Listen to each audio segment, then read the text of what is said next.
байцгаана уу? Өнөөдөр Canva-д хэрхэн бүртгүүлэх, хэрхэн ашиглах талаарх видео хичээлийг оруулах гэж байна.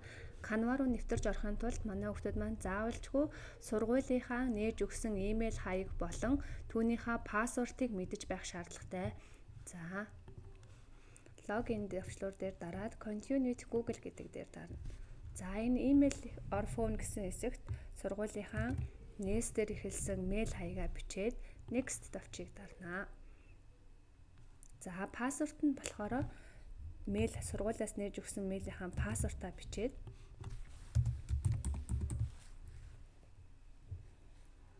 за, багш нэг сурагчаар харж байгаа болохоор пассвортаа бичээд Next давч дарлаа. За, заавалчгүй сургуулийнхаа мэйл хаягаар нэвтрэх шүү. Яагаад гэвэл Canva-гийн education цэцгийг ашиглах гэж байгаа учраас багш нь зөвхөн нөгөө сургуулийн NHS цэг эдүү цэг юм гэсэн өргөдөлтөй мэйл хаяг л ашиглагдах боломжтой учраас багш нь тэр хаягаар бүх ангийнхаа бүх сургуулийнхаа хүүхдүүдийг invite хийсэн байгаа.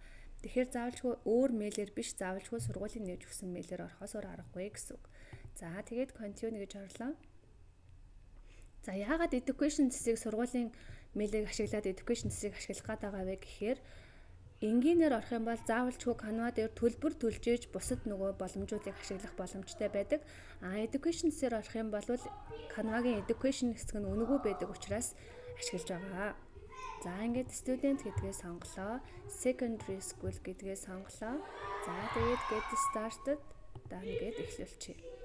За, ингээд орохоор энэ баруун доод буланд ингээд овог нэрний эхний хоёр хэсэг ингээд орох юм бол ингээд харагдаж байна тийм ээ.